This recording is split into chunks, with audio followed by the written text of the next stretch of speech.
Okay, so today I want to talk to you about energy and power. If everyone was good, no one would want any power because when we're working the way that Creator designed us to be, we're not trying to be superior over everybody. We're all equals. And even anyone in a leadership role still thinks of themselves as an equal. But of course, they're going to have more hatred and more danger directed at them because they're leading in the sense of they're teaching everybody how to survive and how to protect themselves. So when you're all working for the same team, you're all healthy, and it's just a bunch of you like this. But as soon as you have someone that's not healthy, they get an infection in their heart and in their mind, and it's telling them that they are separate from the group and above them. And when you think that you're separate from everybody else, then you are more likely to harm them. We know that because we protect our family before we protect somebody else. We protect our children before we protect anybody else. So we know that if you feel separate from somebody, the chances of you having a thought in your head that's negative to use them, then well, it's gonna you have a higher chance of it. So when someone gets sick and with the infection, because that's what's wrong with everybody, everyone in this world is infected because healthy people don't hurt other people or themselves, and everyone in this world is harming themselves or others. And you might be thinking, no, they're not, but yeah, they are. If you're consuming cigarettes and you know that they're cancer causing, you're causing harm to yourself knowingly. If you know that food's unhealthy and you're consuming it, you are knowingly putting harmful things into your body. Healthy people don't do that. There are people that believe that everyone drinks alcohol, and that's completely false. There are many countries where it's the norm to not drink alcohol, and there are people in the world that have never touched alcohol and don't ever want to. It's our Western culture to teach that this is the norm so that we will continue to consume the alcohol, thus losing our power. Okay, so our power, our own personal power. Okay, there's energy. Energy is power. Emotions are energy in motion. Energy is power. The more energy you have, the more power you have. Power can not just be in physical form, but also in spiritual form and also in mental form. So we have many ways that we can be powerful. And an example of using something for you is that I can shove you into a corner, and then you're staying in the corner. You're losing your power to be free, and you're now being diminished and limited to a certain area. So you've lost your power. Power means expansion. You can roam everywhere, and that's what you're supposed to do. We're supposed to be being an example and influencing everyone everywhere we go. When we get put into a small little section like a reservation, or enslaved into a home or a bed with a man that you're trying to leave and he won't even let you leave, let alone get in a different bed or bedroom. Oh, I'm so sick of being used and abused. That's the thing. Everyone takes it's everyone's got power, and the sick ones, they want your power.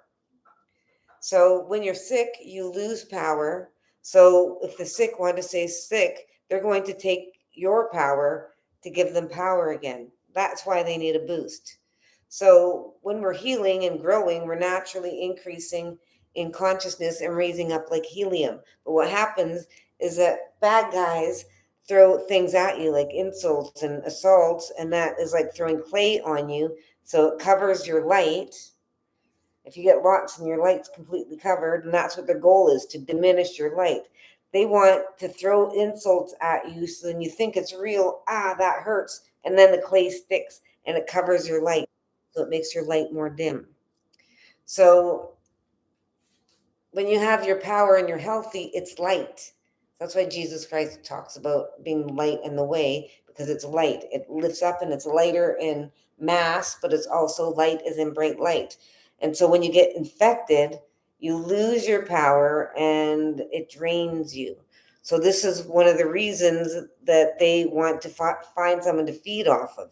It lifts them back up and gives them a power boost, and it puts you down there. And they can use their physical force and shove you into the corner and take your power that way. So you're up here, they gather you and then use their force like that and shove you.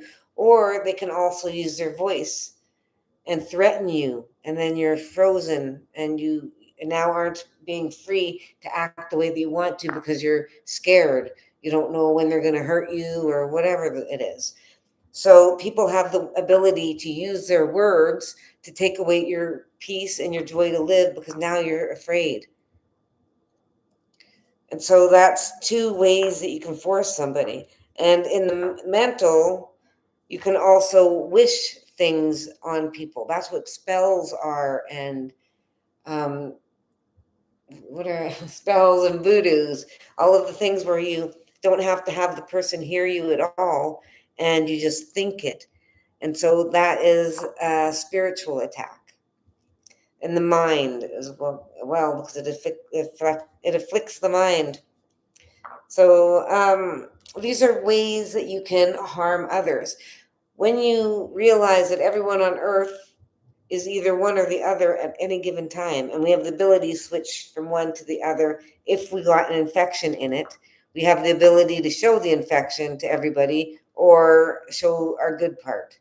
So bad ones are constantly pretending to be good, and then when no one's around, doing something bad and pretend to be good, and then that's how that works. And good ones are good all the time. So this is what they talk about when they mean wolves in sheep's clothing, is that there's people, or yeah, whatever. There's people that are bad and being malicious to somebody and showing their bad side when no one else is around. And the person that they're going to pick on is somebody that can't defend themselves and is highly unlikely going to report you. So have a foster kid or someone with their record sealed, that means that they have no family to back them up and they have no escape. So it's like putting an animal in a cage where everyone in the cage is beating them and they can't escape. So they have to comply. The dog in that house is going to be very submissive because they can't escape. So they're going to be complying whenever they can.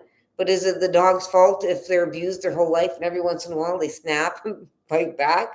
No, it's actually predictable. Breaking a horse, it's the same way. You got to prepare. You could get bit or get kicked. And that's because you're enslaving an animal and forcing them to be broken down in spirit. That's what they did to me. Not just the foster care system, but Dan and Dwayne. They abuse you and then lie to your children. And that's a manipulation tactic to turn your kids against you because they say they don't know who to believe. And then they side with the abusers. Imagine your whole life treated like crap. And then your children stick with the abusers. It's wild. And I cry all the time. It's not funny, but I have to laugh because otherwise I will cry. And this is reality for lots of Indigenous people. And yeah, I don't look the part of what I've been through, and that's because of Jesus. And all you have to do is look at the rest of the foster children that went through my home, if you can find them. There's suicide, I'm not supposed to say that word. And then there's someone on purpose, that one, the M word. And then there's lots of addictions and jail and everything you can imagine, everything. So, and then there's me, who got a lot of the abuse, but I'm speaking about it. And the only reason I'm speaking about it is because I was destroyed, absolutely, but Jesus lifted me up and his helpers, the ascended masters, which are like the prophets and stuff.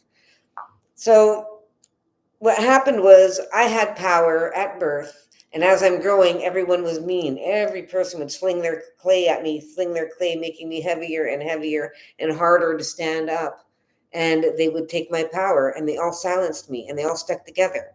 And they all sat by while their children abused and insulted me, and they wouldn't help. So they're all one side.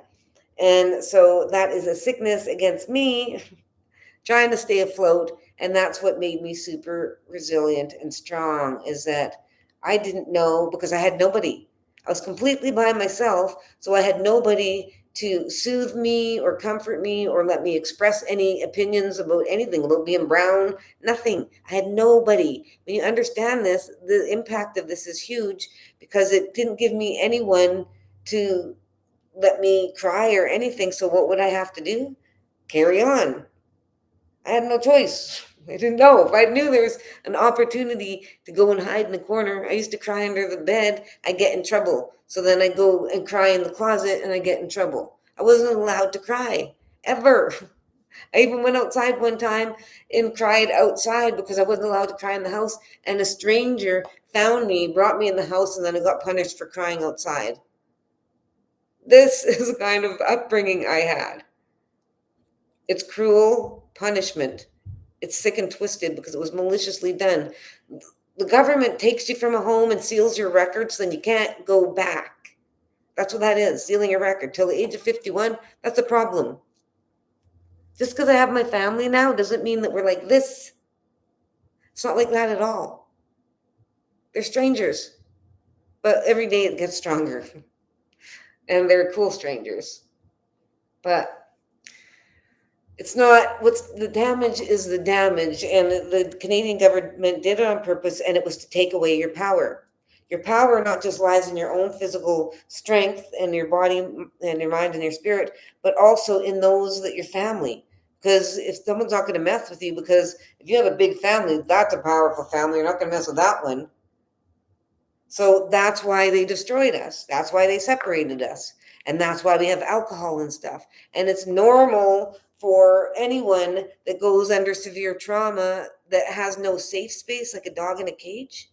It's normal for them want to escape.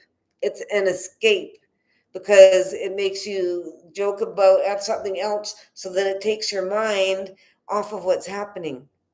Because it's like getting beaten up and then going to school and having to study math. You can't, because you keep thinking about how your parents beat you badly and you got everything and you don't want to go back home.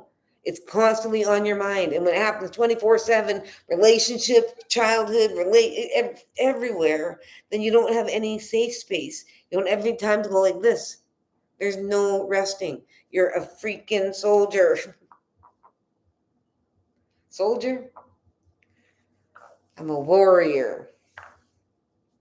A warrior does what they know is right, regardless what everyone else says, and they only follow Creator and themselves. A soldier does what someone else says, no matter what is right or wrong. And so that's one of the things that whenever I would say things, my mother and her daughters would tell me to get off my high horse, or I need to be taken down a notch, and think that I'm greater than thou or holier than thou. And it's weird thinking back now that these are grown adults, like in their 40s and 50s, telling me this, a child. Like, what the heck? So the government of Canada took away our power by separating us and then putting us in different homes, eliminating many of us, giving us so much trauma that we turn to addictions. Where's the booze coming from? Because this is exactly it. If we're under a lot of stress and we're rounded up onto little pieces of land and we've been abused and told not to come off and abused every time we come off our land, and then they don't have healthy water and everything for us, we're going to be very limited in wanting to go outside. So to give us a whole bunch of money that isn't even from the government, it's from the other people that are living outside the reservation. So it's the colonizers' own descendants, and then the mixed First Nations who aren't allowed on the reservation because the government is in charge of who builds a home on the reservation. I thought this was our land and our government, and like, I'm not on the reservation, so I have a place with the enemy, and we're getting governed on my land outside of my reservation by foreigners. And I mentioned this in the city Facebook group, and a man, well, not this, I didn't mention this. Actually, I mentioned some other things, and he took it. I just said, what are the leaders like? Are they equipped to deal with First Nations? I don't know, something about First Nations and what they know about it and what they do. Like, what makes them feel that they're eligible to lead First Nations land? Like, what have they done for our people? And someone said, "Are you saying that foreigners can't lead?" And I said, "No, I didn't say that. But because you planted that seed, now I'm like, wait a second." He's on to something. I didn't even say it. He said it. And see, this is how abusers work. They actually accuse you of what they are doing. So a cheater is gonna, I'm just doing my own thing. They're gonna be like, you're cheating on me. No, I'm not. And then they freak out and are really aggressive. And then you find out they're cheating all along. This is it. I didn't even have that in my head. And so now, see, this is what they do. They tell on themselves. Abusers tell on themselves. So we have our own personal power. Our family then adds more power to the whole group. So if someone is coming here with bad intentions and they see that there's this person and they have a whole group of people and they want to take over the land, they need to separate the people. If they're trying to because they're trying to destroy it. If they want all the land and these people are saying, no, you can live here with us if you're peaceful, but we're just going to still live here and we're going to hunt off the land and do what we're allowed to do. And because we said we were going to continue that, they were like, nope, take them all out and keep those ones for babies and those ones for fun and those ones, like, that's it. And so this is what a colonizer is. You can be a colonizer and be a different color. It just so happens I don't think there are any. I think they're all one color. I think. I don't know. But the thing about colonizers, and a colonizer is someone that seeks to destroy. That's what a colonizer does. And makes everything theirs. And that's what a narcissist does. There's a direct correlation between narcissism and colonialism. And it's just so funny that and of course it's spreading out because it's an infection, but it's from the root of it is from the colonizers, the original colonizers, and their descendants. And there are some descendants that are not infected. Well, again, we're all infected just at varying degrees, but the ones that are really full of hatred, that are really sick, these ones, the majority of them are the direct descendants of the colonizers. And so just because you're a descendant of them, that does not mean that you are one, but your ancestors can be colonizers, but you could be a not one if you're actively going against colonization. That's the thing. If you're the descendant, and then you are actually with them if you're not stopping them, because you guys are a massive energy which naturally blends together. So if you're just allowing them to do this, you're participating in it and encouraging it to grow.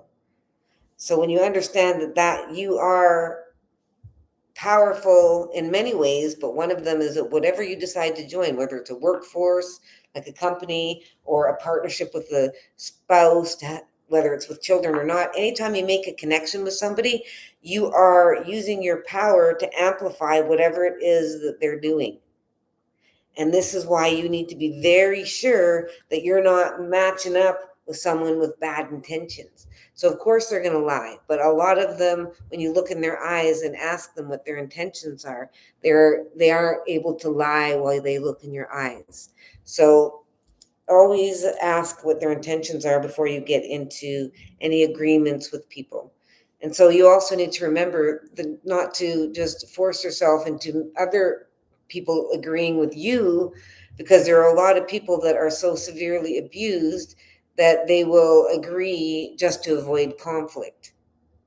I was one of them because I was completely enslaved. And sometimes when I would oppose, people would be mean, attack me, take it, whatever, whether I said no or not.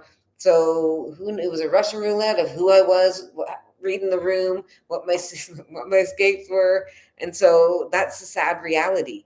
And this is exactly it. You're taking a child and putting in a different ethnicity, sealing the record, so you're putting them in a cage, a free for all, because they're visibly different and no one around them. So all the perverts and deviants are going to go, ooh, and take advantage. And that doesn't end at age 18 because my records are sealed. I've already been groomed. I have no one to stand up for me, no one to escape. These are the only family that I have.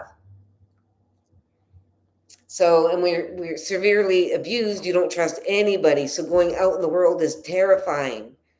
And so when it's terrifying, you also stand more in fear, attracting more predators and stuff, which I, at the time, didn't know any of that. So that's the thing. I'm here to teach people how I healed so that you can be aware of how abuse works and how the predators are working so that you can see those that need help and genuinely make a difference. Because there are more of us good people in this world than bad ones. It's just that the bad ones are very aggressive and use all means necessary to take control, and the majority of us are privileged and have no clue what's happening, or it's not affecting us, and so we're just letting it go on. So the goal is to teach everybody what's going on. So, and someone mentioned today, why are you saying it when the opposite team will know all this stuff? Uh, because you're not going to hide bandages and let everyone know you have bandages when there's one or two people that are taking the bandages and using them for whatever, butt wipe. So they're doing something or starting a fire with them. So I'm not going to stop healing just because there's some bad ones. That's the whole thing. They want the truth and healing on the down low. So we're not talking about it. So no one hears about it. Because the less people that hear about it, the less people that can get healed. So we have to shout the truth everywhere. And this is going to change the world. So power is taken when we have our own power. We don't need anybody because we know that we're an infinite source of power. We have an infinite source. It's when someone gets in there and is maliciously harming us, trying to get the poison to take. They're trying to give you their poison in their heart by attacking you and finding you something you're insecure about or something that you're going to believe that's not true, and that's now going to get in here with it pushes it out. So it's still there, but it's just waiting to get back in. And that's the two voices, the two forces. They're fighting for, and when it's in your heart, it's in your mind at the same time. So if you're thinking a bad thing, then that means you've got these in your a virus inside your body. So power is this. This is a sickness that depletes your power. When someone is sick, they're trying to take your power. They're going to insult you and wherever and tell you a lie to get you to have some of this take hold. And then what that does is when this is them and this is you, they are taking your power and you're giving them this because it's like they're hooking up a hose to you. You're a complete solid thing. And so if they push something in, that means something has to come back. If you have only good, then that means they're going to be feeding off of your good energy. So everything in this world, people are trying to get a power exchange. Power also can be in anything that gives you the resources, like the game Catan. It's a really awesome game. I highly recommend it. But the resources are a power as well because we're in a hierarchy, a ladder, a quicksand. And the more privileged we are and more powerful we are, the more that we rise up. So this is the thing though, it's in society. In society, there's good ones and bad ones coming up at the same rate. And the more power you have is money. But as you're trying to get up, people that are unhealthy are going to try to knock you down by stealing your money. And you're like, darn it, I'm back to being whatever, you can find rent money. And or there's many people that even get hit right to the bottom and are homeless.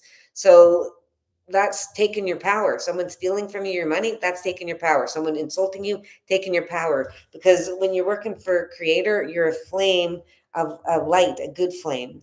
They're a sick, infectious flame. We're trying to spray them out. They're trying to spray us out. But the difference is we don't chase them. When they come to us, we just tell the truth, and it's like they're kryptonite. And so they, though, on the other hand, try to hurt us and try to spray things on our spirit. And so we have to be very, very strong. This is why, as mothers and as a community, we need to be teaching our children how to not take things personally. It's not easy peasy when you have suffered from great abuses. It's easy if you had a mom and a dad and your ethnicity is the one that was in rural, and you know what I mean? Like, I had a lot of things, and there are a lot of people and that are in this world that are severely abused. They can't just get over it. They have to be healed, and that is where we all come in. We need to start focusing on community healing instead of self-healing. We're always going to the therapist. It's, if you want to make money, tell people that are looking for jobs that they can jump on the new spiritual wagon, and that is start hosting at their home by donation or whatever, healing circles where you just get together and you everyone brings a healthy snack, healthy, like water with fruit in it or cucumber and lemon, like that, and then fruits and vegetables, and that is going to change the whole energy of your healing circle because it's on healing.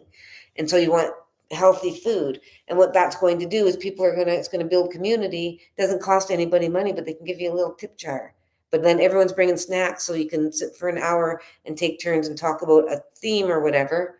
I will make a list of themes and put it on my website. So so then you can access it and have, and then I'll even put a facilitator guide so you can know how to run it really just easy to do, because everyone just, you just really just gather everybody and then say a prayer. Well, you can let everyone know that it's confidential, blah blah blah, and then you each just take 5 or 10 minutes to, depending on how many are there, and they share about their life experience or what they're going through about the subject.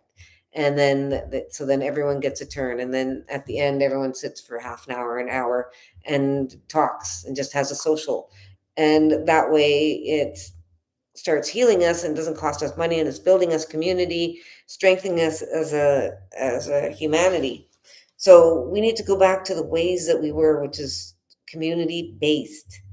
We need to start residing together, and this is going to resolve a lot of the issues. If we have a whole bunch of people living together, then the money that they have they can put together and cook, and it saves a lot of money, and saves a lot on rent and everything else. And then the children have each other, and we learn more when we have more people around us. We have more ways to learn because we're talking to people and they're teaching us stuff. So that's the thing. I grew up in a home where we're always in the basement. I wasn't even allowed in the kitchen unless it was to clean or eat. So I didn't know how to cook, nothing. And so imagine being a mother and having to go out and do all this. You get pregnant, and there are people that have no skills. I'm really grateful that I had God and angels and everyone looking after me and guiding me, because I would not be this knowledgeable without them. Absolutely not. Just look at the rest of my family. It's miraculous. Anyways, today was a really amazing day because I got gifted um, a fan, which is kind of amazing because I'm indigenous, but also a little weird because I'm vegan. And it's a beautiful owl wing that was gifted to me by a very special lady. And she also gave me this white, really fluffy dress and a white toque and two vegan bars that have no extra processed food in it. So it was really nice of her. Um, I don't know what's happening. What I mean is that I know that I'm a healer. I know that I'm a teacher. I know because she was telling me that I need to pick a route. I was like, well, this is what I'm going to do. I was like, I want to do art because I really like putting my stuff into art, my healing. And then I want to do children, like events. And then I also want to be helping people on the phone. And she was like, you got to pick a road. Why can't I have a road that's really wide? And she said that it's going to be very draining. And then I realized, yeah, that's true, because it's two different, or well, the art would be good. Well, this is the thing. I'm learning how to organize my thoughts and be most productive. I'm getting up and doing yoga first thing in the morning and trying to meditate for a bit. But I just get so excited for the day, and I don't want to just sit there. But I'm using the time to visualize what it is that I want, and I have a really hard time doing that because my mind, I just have so many things, and it's like, do I do 1 second here, 1 second here? No, I'm supposed to do like a lot, but I do like maybe 15 minutes total. And so it doesn't really get me focused. And in order to manifest, we're creating our reality always. When you make an invention, what's the first thing that has to happen? You have to think of it. And then you do whatever it is. When you decide to do something, what do you do first? You have to think of it. And even if it's a habit, you had to think of it. So whatever we're thinking about is the first thing that promotes change. So the more time that we think about what it is that we want, and then we put into action, fake it until you make it, then that is the really huge part in success and motivation, which is can be challenging, but what really helps you is learning the truth. The truth is going to motivate you. Whenever someone says something mean to you, you dodge it always. Whatever they say, even if it's saying, you're not even gonna last there a week, or you can't do that, or many people do that. That's not a unique idea, whatever. You just go like this, boom, boom, boom, boom, and shake it all off. And when you do that, then you keep all of your power. As soon as someone hits you, all of a sudden it's like you've got an air balloon and they poked you, psh, and they're like, darn it. And then if you're spiraling, it's just coming out of there. Psh. But as soon as you realize where you are, where you came from, and why you're here, all of a sudden it's like, and then you patch it up and you remember that that's not true. So I'm here to remind you that you're pure source energy. And the thoughts in your mind that are negative are an impurity, and you can take them out. You need to take them out because I need your work. I need your help. I need you to be pure of alcohol and also all of the impurities. I need you. Creator needs you. He doesn't just need you sober, he needs you to cleanse everything so that you can think clearly and be more powerful, because your power grows. It gets bigger and bigger, and that means your light gets brighter and brighter. That means this guy gets weaker and weaker. We don't want to cause them pain and suffering, but we want them to go away if they aren't going to leave us alone. And they're not going to leave us alone. They're looking to feed off of us. They're leeches. They're looking to find a soft spot by poking you hard where it hurts until they find a place that they can latch onto, and then they're going to feed off of you and destroy your life. Put Roundup on your spirit. They're not going to change. They've already shown that. So you need to turn up your light as bright as possible, so then if they try to attack, it's going to take them too much energy, and then they're weak and they're just going to go shrivel up over there. So it's not our concern what they do, but we have to turn our light on and use our voice, and that's going to repel them, and that's what we want. If they're not going to be nice, they can get away. And so, oh, and if you guys are sending messages and I'm not reading them, I'm sorry. So just you can go on my live. I can see those ones. I'll answer all those ones. I'll try to answer those ones too, but I can see that one better. Anyways, power. So everything out there, if they're either healthy or they're sick and they're pretending to be healthy. And so it's a landmine zone out there. It's a minefield, that's the word. And you can't tell by looking what the next one's going to be. So you have to be practicing discernment, meaning recognizing the signs of abusers, because you don't want to be aligned with abusers. And you also have to realize that a lot of your best friends and family are abusers. They just haven't abused you, and they don't want to show anybody here. So of course they're going to hide the things that they've done. So we're not here to judge anybody. And if they're actually good people and they repent, then what's going to happen is then they can stay because they're repenting and they're being pure source energy. And so if they don't want to repent, that's when they have to take a hike, kick dirt. And so it's not personal, it's energetic, it's our safety. Why am I going to let someone in here who keeps hurting me in my house near me? Why am I going to let them keep sitting beside me on my chair and invite them to sit on my chair if they're going to keep hurting me physically, spiritually, trying to damage my will to live?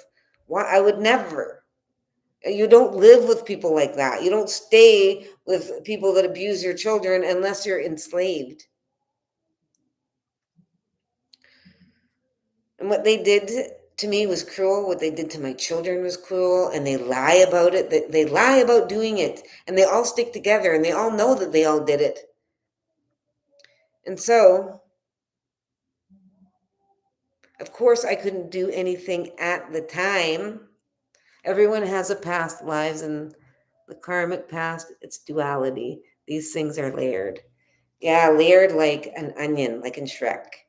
And that's what I was saying. The more that I heal every day, the more that a layer will come off, like another veil. And I put the pieces together, and it's like, what the heck? The more I realize how malicious the people that I lived with were, because my whole life I was with abusers because I had no escape. I was stuck in that color. So healthy people aren't going to want a foster kid. No. So obviously, the first predators that got their hands on me took their hands on me and their everything in me, and ugh. And so now I've gotten escape. So I am healing now because you can't heal in the place where they're still hurting you emotionally or physically. You can't heal if they keep being mean. So for 51 years, I was taking poop and abuse. And now I'm 2 years into healing and I can see the truth.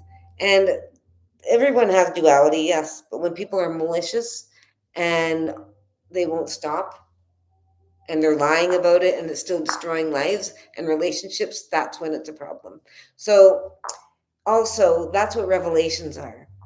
Revelations is about revealing all of the truths about ourselves so that everyone around us can learn what unconditional love is. Because we have people that get rid of their children because of something that they've done, and that's not love. That's not unconditional love. And when someone behaves a certain way or looks or whatever a certain way and they don't love them because of that, that's not unconditional love.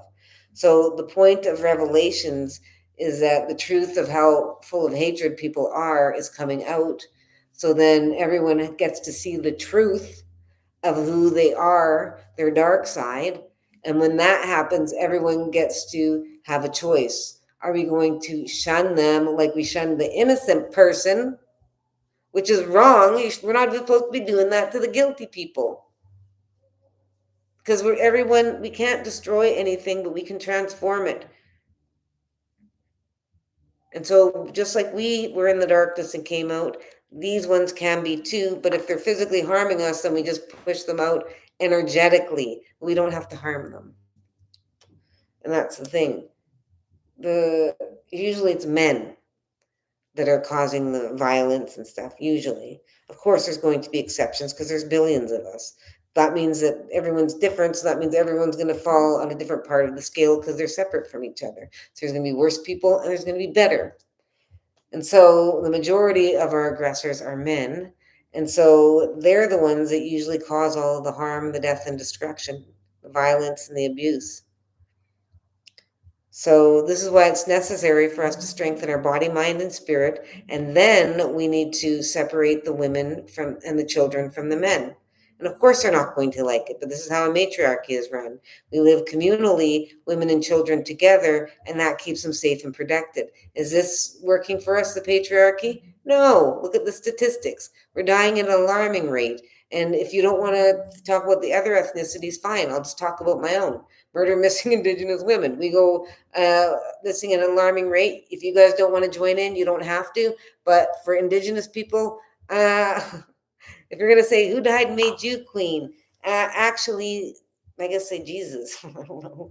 But I am divinely guided to lead us back to health and healing. So I'm hoping that the rest of the women are going to follow suit and take leadership of their own demographics so that we can unite together. I don't want to be leading everything. I want to just be down here with everyone else. I'd like to be relaxing in the sun in a hammock and with a vegan drink and a handsome guy fanning me. That'd be nice.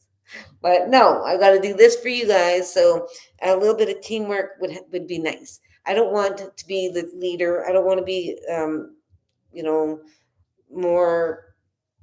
I don't know what the word is than anybody else. I want us all working together and making choices and working together. I don't want to take control. I want everyone to, work willingly and work together so I don't have to do everything. I'd rather just sit here and relax and that you guys come up with the ideas and I just kind of guide you. We all guide each other. That's it. We all just guide each other, but I just remind everybody about the rules and the laws every time we kind of stray. That's what that's what I would like. So we can all work together. That's why I'm looking for warriors. Anyways, it's 10:36 and their music's getting pretty loud. So I'm going to go. But I love you. Thank you for tuning in. And I hope that you'll watch me later. Tomorrow, every evening at 9 Mountain Standard Time. Have a great evening. See ya.